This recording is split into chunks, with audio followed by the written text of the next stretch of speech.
waxee tey jii ba ñi ñu dénk réew mi am xel am xalaat def plan de redressement d'abord ci idée bi rek n'est-ce pas ak farlu beeg pas-pas bi rek moom ngay njëkk a apprécier ndax nit buñ la dénkee nga dem ba sentir ne liñ la dénk nii kat am na fu mu sooxee xaaral ma wuti pexe pour sénégalais yi génn ci bii situation loolu rek déjà yaa ngi wane ni yow yaa ngi ci li taxoon ñu fal la muy idée bi quoi sur la forme dénk ngeen ñu gis nañ ni mi ngi ci ay jafe-jafe parce que jafe-jafe yooyu il faut pas l'occulter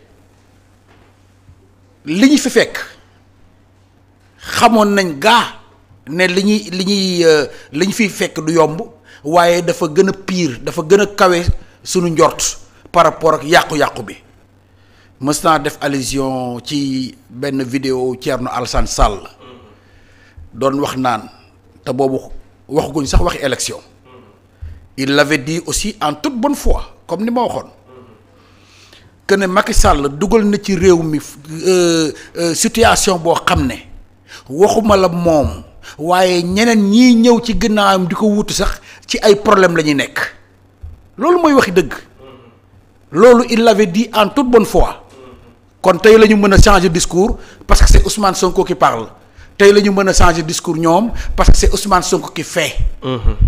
Mais en toute bonne foi xam nañ ne réew mi ku ko yor ginnaaw Macky Sall ak ku mu mënoon ti doon ci ay jafe-jafe ngay nekk. muy benn alors situation nag bu tolloo foofu ba tey ki nga dénk ñëw ne la man kat am na plan bu ma yaakaar ne war nañu mën a génne ci situation bi ñu nekk doo mën lu dul rafetlu ko. mais doo mën lu dul rafetlu ko mais ci biir rafetlu bi aussi dafa am ay observation am ay remarque am ay taxaw seetlu am ay xaar. n'est-ce pas parce que dama dégg premier ministre mu wax ne plan bi nga xam ne ñoom proposé nañ ko Sénégalais yi. benn point rek laa si gën a jàpp mooy li nga xam ne dafa soxal le train de vie de l'État. train de vie de l'État. mu ne am nañ ci déjà fi ñu toll noonu démb di wax. benn économie bu 50 milliards te benn point rek la concerné parmi 10 points. 9 yi càmbaraguñ. 9 yi ñu ngi ci évaluation. attention foofu lay teg sama baaraam nag daf ne 50 milliards yi benn point rek la concerné. sur 10 points yoo xam ne 9 yi ñu ngi ci évaluation. 9 yooyu am na sax yum ci lim. mais moi j'ai hâte xam 9 yooyu bu ñu ko paree ak 10 yooyu ak bi nga xam ne moo fi nekk. ñaata milliards lay doon globalement parce que problème bi yëpp nag lu ci ëpp foofu la nag ci guuta boobu lay nekk. pourquoi parce que d'abord jël ci état bokkul ak jël ci kenn ñaareel bi mooy digle sangul yow d'abord. fekk nga set. waaw doog a wax askan wi sangu leen. c'est important ñetteel bi mooy soo seetloo plan wu bi premier ministre proposé démb boo xoolee li ñu yaakaar ci koom yëpp ci biir réew mi lañ koy jëlee. attention c'est important. endogénéité. voilà. n'est-ce pas le facteur endogène. même du projet. parce que dafa dogu ci suqali koomu Sénégal sans pour autant duggaat ci bor. n'est-ce pas maanaam dem di ko lebi kon jàppal ne lu ci war a am ci sacrifice ci biir réew mii lañ koy amee te sacrifice nag bu ñu koy wax ñoom ñi nga xam ne ñoom la ñu dénk yaakaar leen am si ñoom yaakaar ñooy les premiers à faire les gros sacrifices pour la bonne et simple raison nit mun parce que ñoom dañu d'accord ne ñun la ñuy liggéeyal. waaw nit nag doo ko liggéeyal ba pare gën ko nekk à l'aise. logiquement logique pour logique. n'est-ce pas. waaw sa mbindaan du la gën a nekk à l'aise. c'est une question de conséquence. nit mun loo jàpp ne yow kat askan wi ñooy sama patron.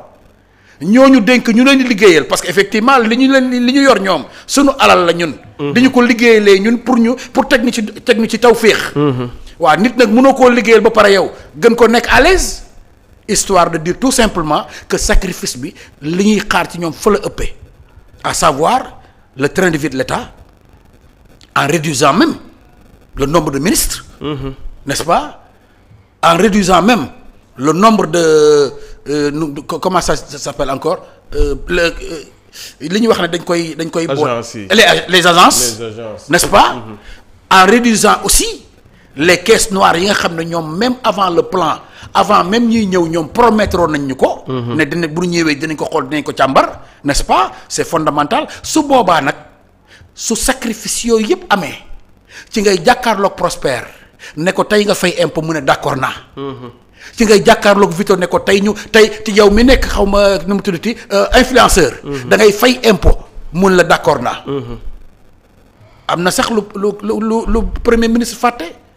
xaw ma ndax bokk na ci plan beeg yooyu même dans le sport même dans le milieu de la lutte on parle de centaines de milliards des centaines de millions mais kooku bu la gisee yow na yaa ngay def sacrifice sur tous les plans moo xam taayu gouvernement la moo xam agence yu ñu dajale la moo xam ay institutions yoo xam ne nii installé woon nañ leen te amatuñu benn njëriñ.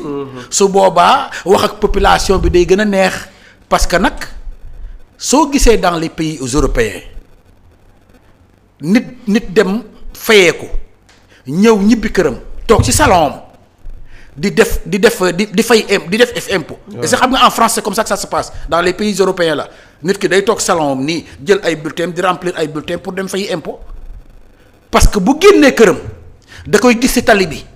parce que amul nid de poule. dinaa ci revenir bu ca kanamee tuuti. par rapport ak oto yi. day gis ne tali yi dafa jaar yoon. dafa gis ne effectivement le paj mi c'est presque c'est gratuit dafa gis ne transport bi presque c'est gratuit. yaa ngi dégg kon man xaalis bi ñuy jël ci man ñi ngi koy injecté waat ci réew mi n'est-ce pas donc luñ ma ci laaj d'accord naa ndax ci man lay dellu si waat bokkul ak di wax askan tey ngeen fay impôt tey ngeen def nangam ñoom ñu gis ne effectivement ñi leen koy fayloo ñi ngi ci donkaasi gi boo xam ne da nga naan su ma ko fayee it ci béréb sàngam la jëm su ma ko fayee it ci détournement la jëm d'où effectivement l'attente forte de la population n'est-ce pas par ma voix di xaar sacrifice yu rëy yi nga xam ne gouvernement bi war nañ ko def aussi bien comme je t'ai dit sur le plan on va en profiter effectivement sur le remaniement sur le remaniement de la comment dirais-je du gouvernement pour si c'est possible n'est-ce pas wàññi le nombre de les comment dirais-je le nombre de ministres wàññi les caisses comment dirais-je les caisses noires globalement daal le train de vie de l'État 9 mesures yi nga xam ne premier ministre nee na ñi ngi en évaluation bëgg naa effectivement loolu lu mu gën a gaaw gën a baax alors à partir de ce moment soo paree ci train de vie de l'État bi nga xam ne mooy tax askan bi looloon tegoo ñu nangu ko parce que ñaan li ñuy jël ci ñun day dellu si waat ci ñun mu des maintenant la reddition des comptes wax na ko démb et c'est extrêmement important aussi surtout ça oui déggoo ma ne la extrêmement important mënoon naa wax c'est important dama ne c'est extrêmement important parce que encore une fois depuis les indépendances ñun dañu gëm ne fi Sénégal toll ci yàqu-yàqu ci indépendance la commencé ba fii ma toog di wax ak yow ndax boo amee taxaw seetlu xam ne régime bu fi mës a jaar saax-saaxee nañ Sénégal doog a dem lii mooy waxi dëgg quand tu prends boo demee par exemple ci jamonoy Senghor Vito kër yi nga gis ni Fann Résidence kër yi ngand yooyu nga fa gis nga xam ne koo wax ñu la ñi àndoon ak Senghor ñoo ko moom la nga yaakaar ne doon ko jëndee xaw ma avec des sommes yoo xam ne tekkiwul dara ay ngandi kër yoo xam ne presque ay 500 mètres carrés lay doon n'est-ce pas parce que kër yi ba léegi sax boo demee da nga koy gis loolu c'était sous le régime de Senghor bi ñu paree effectivement daanaka dañu pàccoo tout ce qui est Fann Résidence n'est-ce pas boo paree ci loolu nga ñëw ak Abdou Diouf n'est-ce pas ñoom aussi même chose ku ci nekk am na foo pàcc boo xam ne nii da nga koy saax-saaxee da nga koy jël yóbbu n'est-ce pas nga ñëw ci période Ablaye Wade da ngay gis ne foire bi niñ ko daggee ak aéroport beeg yooyu noonu lu ci nekk saax-saaxee nañ ko noo xam ne ni mooy loolu. loolu mooy dëgg. tu vois ce que je veux dire. sans compter maintenant li nga xam ne dañ leen ko reprocher directement mu nekk ci ay détournement de deniers publics. moo tax la reddition des comptes dafa am solo fii Sénégal toll dafa am solo. on ne demande pas de faire la chasse à l'homme wala ay genre comment dirais-je fayanto mais alalu askan la tudd. reddition des comptes boobu lu ñu war a gaaw parce que plan bii nii bokk na ci li ko mën a dooleel mooy une justice qui marche. bokk na ci li ko mën a dooleel mooy une justice qui marche mais pas une justice qui abuse mais qui marche et qui marche bien. pour que li nga xam ne jàpp nañ ne kat sénégalais yee ko moom mu dellu si waat ci ñoom encore une fois dama koy insister bu premier ministre waxee ne li ñu yaakaar ci plan bi yépp koppar yi ci biir Sénégal lay génne ça veut dire que lu ci ëpp ci sénégalais yi lay jógee. waaw pour mu neex a jël nag il faut que ñoom ñu gis lu dal seen xel ba tey jii bu ma fekkoon sax premier ministre bu ma fekkoon sax ma taxaw mu dugal loxoom sama poche jël fa 1000 francs ma ne ci tali la koy def. ci santé la koy def. ci éducation la koy def. en tout cas globalement si noflaayu Sénégal la. pour noflaayu sénégalais yi la. c'est important. donc ñaar yooyu daal. bokk na ci li nga xam ne mooy les deux axes fondamentaux. la réduction du train de vie de l'État. ak la réduction des comptes. parce que ñaar yooyu. gëm naa ne suñ si taxawee. effectivement non seulement mën na suqali mais aussi dafay neex dafay tax du ñu mën a am ce qu'on appelle une tension sociale. mais kon de toute façon bu ñu jëlee réduction des comptes. kon ça veut dire que ne y a pas moyen pour loolu bañ a yegg parce que comme ñoom teg nañu seen plan te xaalis bi ci biir réew mi lañ koy jëlee kon ça veut dire que ne képp ku jëloon alalu réew mi waajalal sa bopp. ndax gaa ñi dinañ la gësam. mais loolu mooy dëgg. waaw loolu mooy dëgg moo tax may la déggoo may la réduction des comptes tegal la ci extrêmement important. parce que bu ñu jàppee ne effectivement bari na ci ñoo xam ne nii li ñu yor alalu askan wi la. mais foog mu dellu si. parce que quand tu prends l'option de ne pas compter sur les bailleurs de fonds. quand tu prends cette option là mais ça c'est pas une petite option. dëgg la en ce moment lépp loo xam ne war na ci koo xam ne luubal na askalu alalu askan wi mais yoon da ciy war a taxaw nu mu gën a gaawee.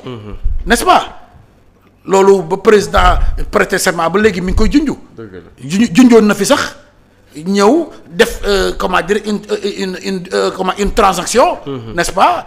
loolu ñun suñu métier dañ koy boole dañ koy moom la ñuy wooyee la transaction comment dire douanière.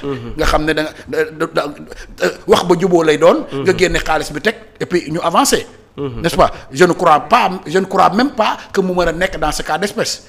parce que mënuma comprendre nit ku ñuy toppee exemple 30 milliards. nga transiger. génne 20 milliards joxe jël 20 milliards bàyyi sa compte di nekk sa badaxal ma daa. alors que yow leer na ne 10 milliards yi si des. génne 20 milliards yi joxe 10 milliards yi si des yow leer na la moom moo ko. donc nekkul lu ñuy war a mën a transiger sax warul mën a nekk. yi ameel nga fayal parce que da nga waroon jël tu comprends.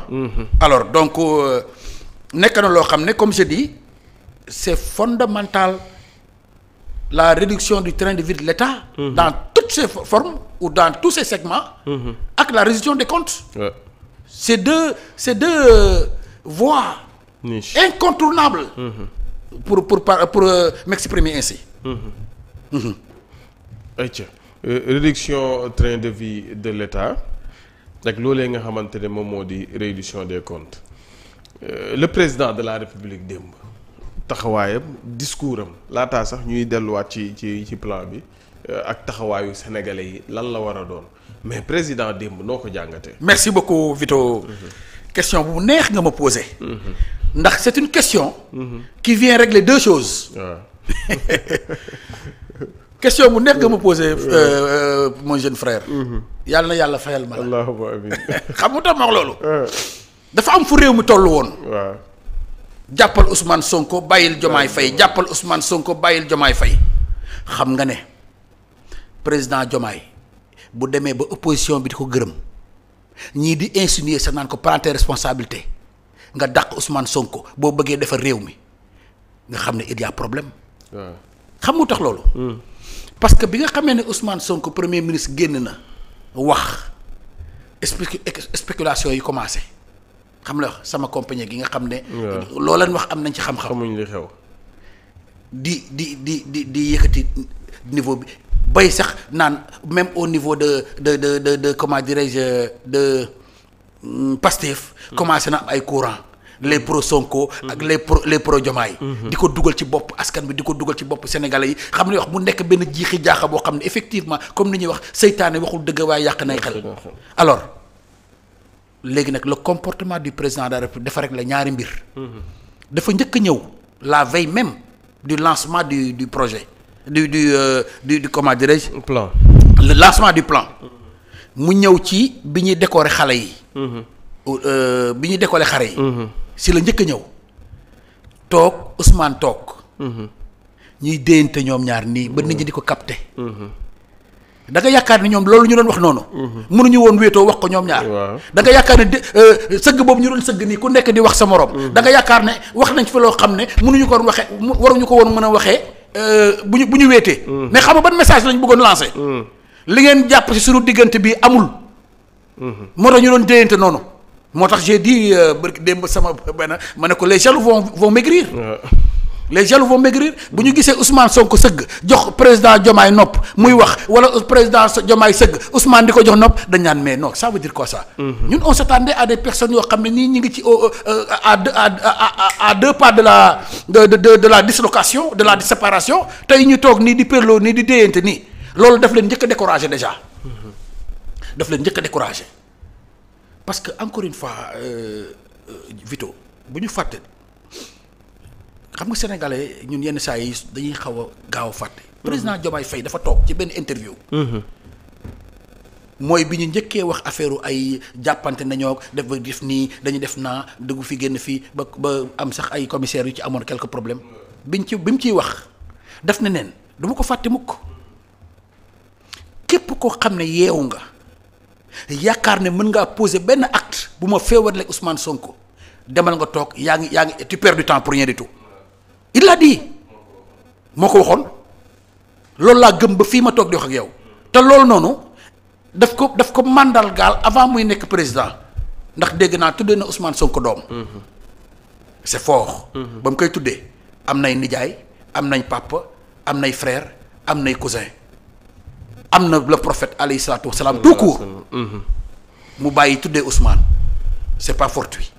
muy benn boobu nekk guloon président. nga ñëw doon nekk président génn wax lu mel noonu ne képp ku yàlla nattu nga yeewu am xel wala xalaat boole maag Ousmane Sonko ba nga xam ne dañuy féewarloo maag moom demal nga tëdd nga nelaw c'est peine perdue loolu doyatul ñu teg ci ñaari weer ñetti weer xaw ma ñeenti weer sa soxna am tout tànk nga bàyyi sa yaay bàyyi say tànt bàyyi say bàjjen bàyyi say n'est-ce pas ndax nit am na fi soxna.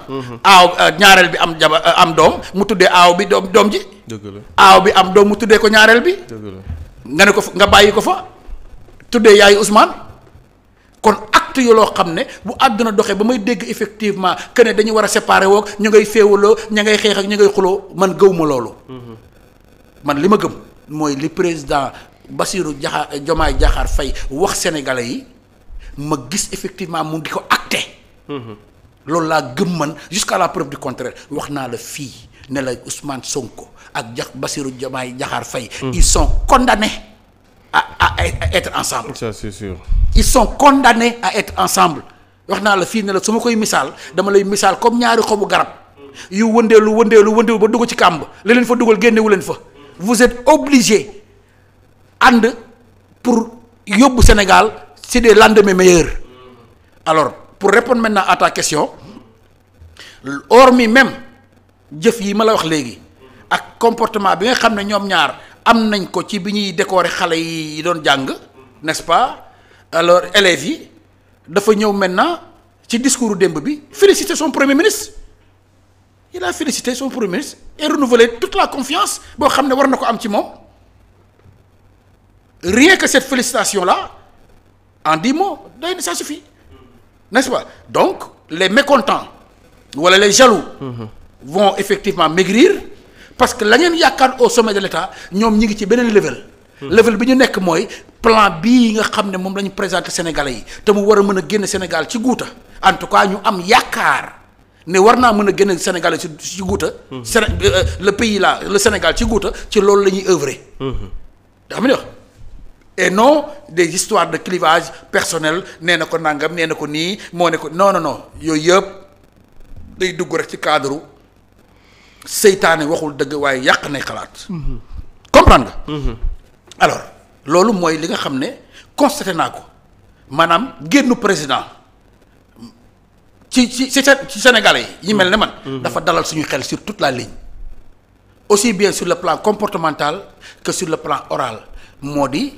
jëf ñu gis beneen bi mooy mu féliciter wax ñu dégg merci beaucoup mu wax ñu dégg féliciter premier ministre encourager waat ko ñaaxaat ko pour effectivement parce que ndam li encore une fois li tax plan bii contrairement ak yi ma ciy dégg ci yenn opposition yi yow dinaa ci ñëw après incha allah plan la bu war a réussir dama la ci jox exemple bu daw merci beaucoup oto yi ñu def 10 ans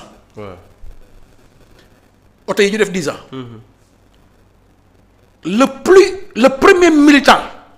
premier militant de l'APR nga xam ne tey jii mën na noyyee Macky Sall jaral na ko sax dee bu ko neexee doo ko dégg mukk mu ne comme 8 ans la ko Macky Sall bàyyi woon du ma fi dugal oto bu ëpp 8 ans day dem jëndi oto 10 ans maanaam li ma bëgg a wax déggoo ma de doo dégg mukk mu ne non lii kat régime bii ñoo ko yóbbu 10 ans waaye man oto 8 ans laay jënd day jënd oto bu gisee oto 10 ans bu toog bu taxaw comme ñun ni ñu koy dundee en Europe da koy jënd ñëw dawal comme ñëpp maanaam li ma bëgg a wax mooy buy baax ñëpp lay baaxal buy bon ñëpp lay bonal kon nañ ñaan yàlla mu baax encore une fois oto yi dégg naa peut-être ku ci mel ni Bouba Ndour am lu mu ci wax ñeneen ak ñeneen peut-être am nañ lu ñu ci wax mais man defe naa ne loolu ñëpp koo rafetlu mais ci oto yi lan